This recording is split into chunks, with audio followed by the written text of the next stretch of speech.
Okay, what's up, what's up?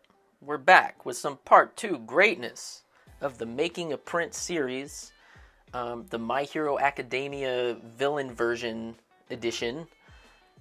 In the last episode, we covered 5 different dynamic poses, as you can see here, and in this episode, we will complete the missing 5 characters and compile the whole print together. Okay, I'm done doing that voice. You already know what this is. Hopefully, you'll be able to pick up some tips and tricks as I go through these next 5 characters. I'm just going to loosely sketch them out, and in the following parts, we're going to just tighten them up, finish them off, and create a print out of it. So, if you haven't seen part 1, what the hell are you doing? Come on, start at part 1. Figure out how I got to this point. There's a lot of amazing lessons in that, I'm sure. But, yeah. Or you're just one of those guys that just goes straight to Lord of the Rings, The Two Towers, and just ignores the Fellowship of the Ring. Who knows? But anyways. Okay, enough intro. Let's get into this thing. And I think the first one we're going to tackle is Kirogiri? I hope I said that right. Kirogiri? Something. The one that's typed up there.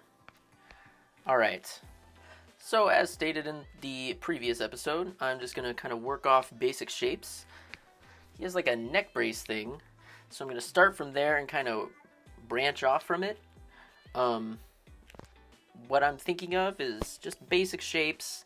I don't really know how they're going to be posed going into it, so usually when I start these things, I'm just kind of eyeballing it until I kind of land on a silhouette that I like best, I guess you'd say. But in this case, we also want to kind of be mindful of all of the other characters that are going to be on the sheet, so we got to keep them a little bit condensed. Dynamic, but condensed. I think I touched on that in the last one. But so for him, I'm just going to kind of do that V shape with the legs.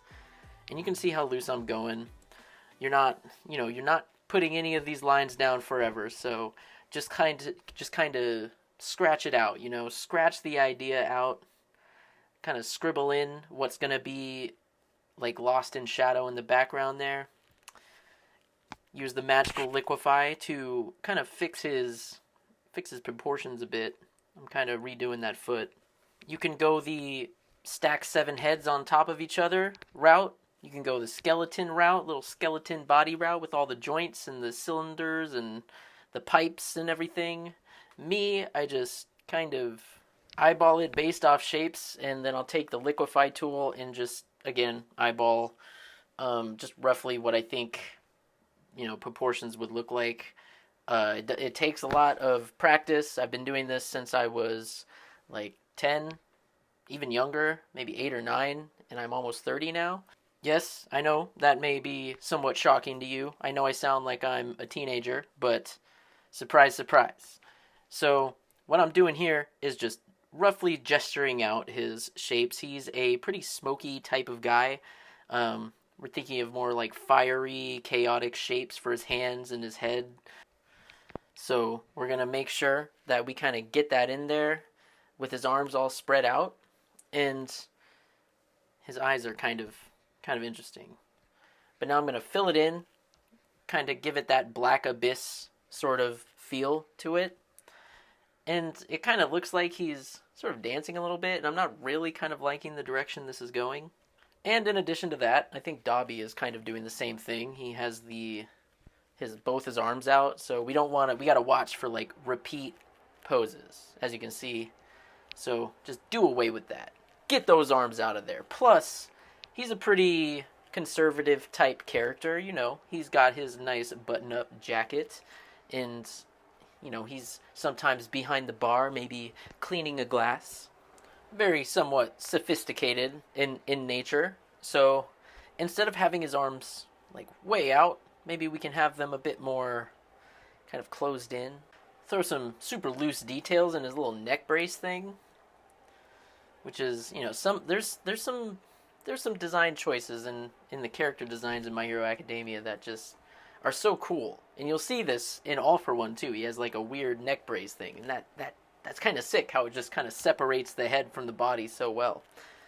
But yeah, so we're going to kind of close his arms in, and maybe he's kind of like rubbing his smoky hands together or something, or cleaning a glass while, going into battle, seeing as this is generally the type of print that's going to mirror the Pro Heroes print, which kind of just looks like they're all about to go into battle.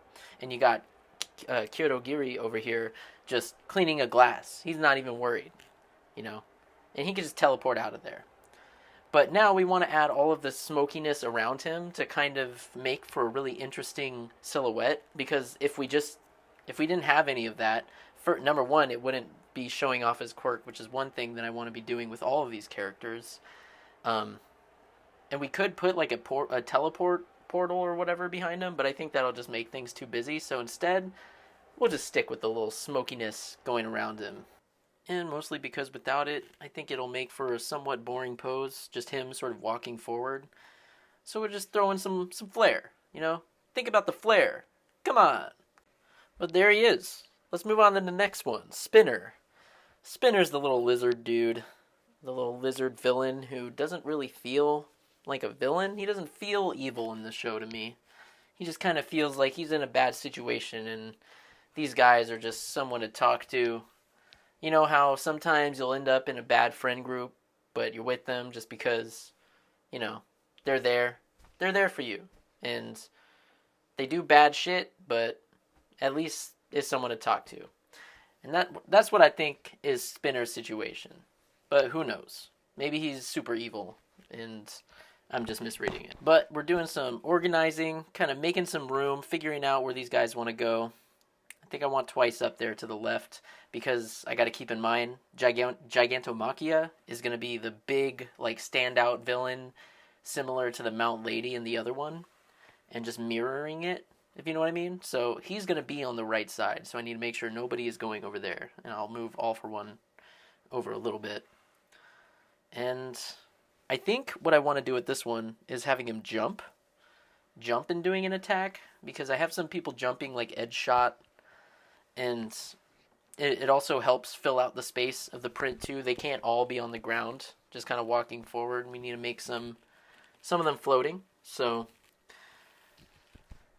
I think so Spinner, he doesn't have much show, error time in the show, so I want to give him a really cool pose to make, because I'm thinking about, each one of these characters is going to be a separate post to my Instagram as well, so it needs to be something really cool and interesting for somebody to look at, and not just feel like I'm adding them in there just as fodder. I need to make sure I give care to each character, and they are demonstrating their abilities properly. And Mr. Spinner here has his swords, which will, I'm always thinking about it, create for a cool silhouette. So maybe if I'm kicking his leg up, almost like he's Spider-Man or something, we can create an open opportunity to have his sword kind of poking out behind it. So we'll throw in that other leg, kind of having it swing back, put the sword out of the way while I figure this out. It's still there. It'll come back. So sometimes I'll just take the body part and just move it to the side while I'm figuring out a different body part. So we're thinking about the foot. Make sure the bottom of the foot is facing the camera to kind of give off that foot up vibe. The foot up vibe. That totally makes sense, and I know you understand that. Probably kick it out a bit. Create more space in between the sword and the foot itself. And Spinner has, other than swords, he has another opportunity to make for a cool silhouette. And that's his crazy scarf thing. And what you can think about is kind of, how do I encapsulate this scarf and also keep it all in the same area? Because, like I said before, it's all going to be on one 8.5 by 11 sheet of paper when the character is ready to be finished and finalized. So I want to make sure that all of it's going to fit properly on a nice space. So we'll move in that leg and create some space for the scarf to be kind of flying in the wind in a way. We can have them both kind of going in a roundish direction, coming from the base of it and just both kind of turning to the right. And he also has the little headband too. So you can see that the cloth of the headband's going out, the cloth of the scarf, the sword in his legs, and his arm in his head, it all kind of comes together as like a circle. It's all kind of fits within a circle shape. If you just like blur your eyes, you can kind of picture. And we can even kick his leg out even more. Just push that Spider-Man kick. Just go crazy with it. And I think his hair was getting a little too big and kind of fantastical. But I can have his other arm kind of pulling out another sword. And at this point, I'm just trying to keep all of the body parts kind of an even space in between each other. To kind of complement the sword, we can create a sort of gestural line of action going all the way through his body from one tip of the sword blade at the bottom all the way up to the sword's hilt. And that'll just be kind of another leg or shape to be jutting out, adding to the general circle that we're going for. At this point, I'm just trying to make the hilt of the blade and the blade of the bottom sword just all kind of feel like one line that fully follows through. Now, in real life, that sort of thing would never ever happen. But to me, to my visual eye, it just looks a little pleasing. And that's why I'm doing it. There's no rules in this art game. Well, there are rules if you're trying to do like a hyper-realistic piece, but me, I'm just trying to make like the most coolest, like almost impossibly awesome pose as I can. So that's the plan. So now next, I think it's time to tackle the big kahuna. We want to do Gigantomachia. Because before we do the last two villains, he needs to kind of be on here so I can know where to place the rest of the two. So with Gigantomachia, he's just all muscles, baby. He's all anatomy with some spiky hair attached. And I'm going to have him kind of walking forward, leaning down. His head is going to be kind of at the same level as his traps or his trapezius or, and those are going to be just like outrageously buff. But I got to make some room. I got to keep Spinner kind of not touching him. One thing I want to do is make sure that all of them kind of have a clear angle in which they can be seen in the print. And we're going to just kind of roughly gesture out that real superhero-like shape, where his pectorals kind of come angling downward right into the rest of his torso area. Hide the surrounding characters real quick so I can just put full focus on this guy. And I'm not sure what I want to do with his arms yet, but I want them to be kind of up. Maybe one has a clenched fist and the other has like an open hand in the back. You're trying to think of like something that's not super symmetrical, but still can also work as like a sort of condensed pose. So a couple things we can experiment with is throwing in a little hand, kind of just super sketchy hand, and you can see how I kind of add that sort of oval shape in between the hands in his bicep. It kind of helps give off that sort of foreshortening look to it.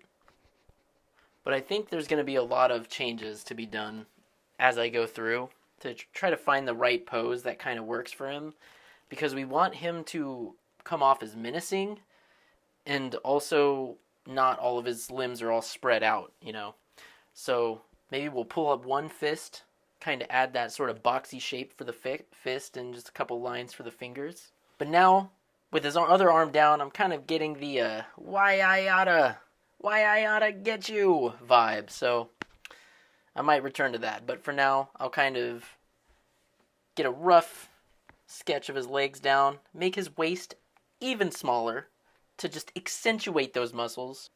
That's the secret. That's the secret in buff superheroes. Make every single muscle huge except for the waist. And then you're good to go. But I'll flip the legs there because it feels more natural if his screen right leg is being picked up. And we can give him a bit of an open hand for the other for the other arm to kind of balance out the why I oughta look. I still might go back to it. I don't think I'm super happy with this pose yet, but it's kind of coming together now. Might need to fix that upper leg. It's a little fat compared to the other one. Match the symmetry there again. And now I'm gonna put in that classic crosshair shape we covered, and because I want to give his face a more downward angle. He's just like, his face is sort of angled down, but his eyes are angled forward, and that's usually what I use to indicate like a feeling of total aggression, if you know what I mean. But now that I have that general shape pretty much all kind of planned out, I'm just gonna try and carve away some of the muscle structure, make it make sense a little bit more, place in those beautiful abs, because Gigantomachia he's doing crunches. And we can shapen up the muscle structure a little bit more. The fun thing with digital art is you can really experiment with how exaggerated you want to go with it. Hit that liquify tool and just kind of make it huge if you want, or you can make it small. But in his case, I don't want him to have missed leg day, so I'm going to give him those super buff calf muscles also. In one book I do recommend to kind of understand anatomy completely. Well, there's two books. One is Simplified Anatomy for the Comic Book Artist by Christopher Hart. And another great book series, and just a great artist in general to follow because he does post tutorials, is How to Think When You Draw. How to Think When You Draw. There's 4 or 5 parts now of books, with just full of books of just random little tutorials that are super helpful to understand, and pretty much anything you need to know how to draw, there's probably a tutorial of it. So I do recommend that book series too. They seem to be using Kickstarter very often, which they usually offer a full set, and it was $400, but the investment is totally worth it if you're reading through it and you need to know how to draw a tree. And then they offer this really cool index glossary thing of which pages the learn how to draw a tree is in which book is cool. But enough of that. Let's get back to this arm crisis I'm going through, trying to figure out how I want this guy's arm to look, because I do want to make sure that I can fit Shigaraki in there along with Redestro. And we'll get to that. We'll get to that soon, but I'm not super sure how I want this arm to be, or what I want it to be doing. Do I want it to be hanging? At some point it was a fist, but now I'm just kind of reshaping everything. This is kind of the nature of when I'm usually sketching, is I'll get pretty far into a sketch and then just look at it, kind of take a step back, maybe squint my eyes and be like, I want to change everything about this. This arm extending outwards is really cool looking and all, but it kind of is, it just will probably get in the way of, think about Spinner is probably right there jumping and it'll just be hiding behind it. So I want to make sure you can see a little bit of it. So I think I'm just going to go with the hanging arm with the one clenched hand, because it kind of takes away that why I oughta feeling, and also that you feel the aggression of him walking towards you, ready to just throw a huge mountain at you or something. And flip it, because I think I can save more room with the downward arm just kind of there on the edge. But now we're just going to do some adjusting, figure out where everybody can be placed. I want him to be just taking up that whole right side, so I'm probably going to have to downsize Spinner a little bit. And I can play with the sizes, because it could be cheated a bit, with how far and how close to the camera they are. But now notice how Gigantomachia and All for One's hands are just mirrored. That's another thing we got to watch out for. So I think I'm going to clinch that fist just to create, just to break the illusion of both of those hands looking the same. Kind of a lot of stuff you got to be thinking about when you're working with this many characters on one page. Just so you're not creating tangents or other features that seem parallel or asymmetrical. Just got to keep it all sort of unique. And so, yeah, close that hand. keep sort of readjusting some of the characters so they can all fit in like a unified fashion. And that's kind of the hardest part about this. But I'm going to kick back Gigantomachia, and just because he's going to be kind of back in the distance, so he's generally going to be pretty desaturated in a sense. And I would skip to doing the next pose, but I think it's pretty important to keep this sort of adjustment of all of the characters in here, because it's a very big part of the process. So it's just a lot of moving around, resizing, kind of nudging different body parts around just to make sure that they don't clash with one another. Like Mr. Compress's hand and Gigantomachia's hand, I want to create some space in between them. And we'll probably end up doing more of this as we continue, but let's do Redestro. And I know he's not like part of the villain's team per se, and he's also, spoiler alert, Season 6 spoiler alert for My Hero Academia. If you haven't seen it, skip to like a minute later so you don't miss it. But he's missing some legs, and he's in a wheelchair. So I'm just going to pretend he's not missing legs. You know what?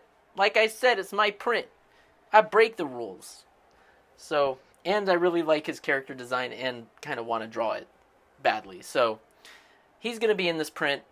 And the rest of the villains, I don't feel like drawing. I already looked at the other ones I can do. Stain doesn't really make sense because he's not really as a part of the league.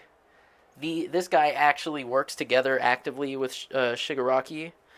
And some of the other ones, like Magna, I just didn't want to draw. And, I mean, I can't really go through any of these other villains without spoiling anything. So, we're doing Redestro, and that's the plan.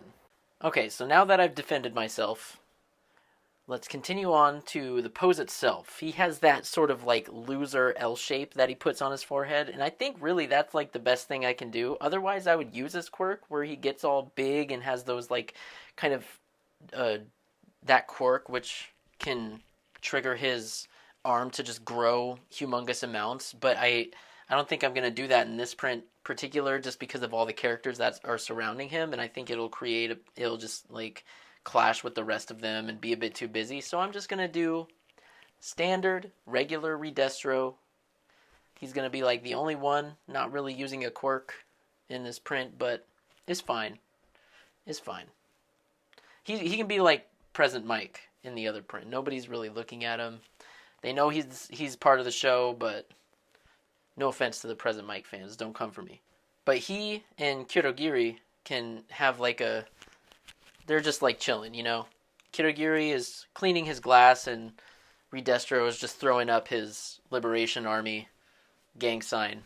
And they're just having a chat off on the side while the rest of the guys are doing cool quirks and getting ready for a big fight. So generally his gesture is going to be pretty normal, kind of normal civilian-like. I know it kind of goes against what I was saying with Kirogiri, with all the smoke adding a bit flair to it, but I think I'm just going to have to swallow the fact that Redestro is unfortunately going to be the most boring on the print. But that's why he's off to the very corner. Nobody cares about the corners. They're looking at the center. And what do you see at the center? Who is going to be at the center? Come on, you know by now. It's the king. It's the king of evil himself. So this is interesting because I want to do a few things with Shigaraki. I want to display his quirk, give him an interesting pose, and also make him walking forward. Like, he's going to be the star of this print, so I want to try and make sure I'm really giving care to this one. So I'm going to make him do the long hair version. Have the wind blowing in his hair a bit. It'll create for a cool silhouette. And another thing is give him his long sort of trench coat, which will also create for a good opportunity. I know him and Dobby might have one. Actually, him, Dobby, and Mr. Compress are all going to have trench coats. It's like Trench Coat City on this print, but that's just what they do. So I think instead of having his head be downwards like Dobby's, we're going to have it upwards, and he's going to be like, his head is kind of cocked back. And instead of walking forward, we can just have him kind of leaning with one foot up in the air, kind of in a super cocky way. I want to make it feel like he knows he's going to win this oncoming battle. So, and he knows it too. So I'm going to make him doing like an evil laughter, very evil, sort of classic super villainy laughter. That's not the final face, by the way. It's just placement for the rest of them. So I'll really focus on that evil face when we get to the tightening up. But for now, I'm just we want to focus on the loose parts of the body. So we'll have his hand down at the side, sort of like welcoming the calamity, welcoming the chaos and destruction. He's like, yes, come at me. Come at me, bro. And we have an opportunity to create a cool silhouette with his jacket. And I know Toga's over there, so we'll have to be mindful of that. So we'll bring it in a bit. But yeah, kind of have that hair just blowing in the wind. And I think with the other hand, I want to have him just like kind of decaying something. I don't know what it would be. Maybe he's decaying the other hand on his face. But I do want to make sure all of the hands that are attached to his body are there, because I think it's a really cool part of his character, and it has to be added. Come on, it's iconic. So we're going to throw in those hands, just loose gestures. It's going to be a nightmare later, not now. So just a bunch of boxes all over his body. And that one hand is going to be holding the other hand, which is just slowly kind of decaying, and will create a cool little effect that kind of has like ashes flying from it. We'll kind of tighten up the detail of the hand, though. Maybe instead of him holding the hand, he could just have already decayed the hand, and it's just ashes flying from it in the wind. Yeah, and we'll color in the lining of his jacket to just kind of indicate that that's the inside of it, because you don't want any confusion now. But I think that kind of works for his pose, Very kind of going back to Mr. Compressed. It feels very showman, entertainer sort of type pose. He's the leader of the group. He's like, come at me. Feels a little tough. We've got plenty of furious, scary people going on with Dobby, and Gigantomachia looks all pissed. So we'll kind of lighten it up with Shigaraki. He knows he's going to win. And now it's just all placement at this point. We want them all to be in like a nice space where you can clearly see their pose. And right now I'm just taking a step back and trying to see what feels weird to me. And like the first thing I can see is Shigaraki's hand is kind of mirroring Dobby's, so I'll just bend it a bit, and it also gives me the opportunity to make space for Toga's hand. And there was that sort of hole above him, so I'll lower spinner and make sure I'm filling in that sort of empty space. And that's feeling pretty good to me, I feel like every character sort of has their own specific space in the print. It almost looked like an interpretive dance for a second. It looks like Dobby's right hand and Toga's left hand are both just like kind of introducing Shigaraki in like a play type of way, but that's alright. We can look past it. Yeah, I think I might rotate spinner a bit to just kind of give him more space. I really like that foot that he has kicking up, so I want to make sure it's a bit separated from the fist. In fact, we can flip Gigantomachia to give him that sort of opportunity.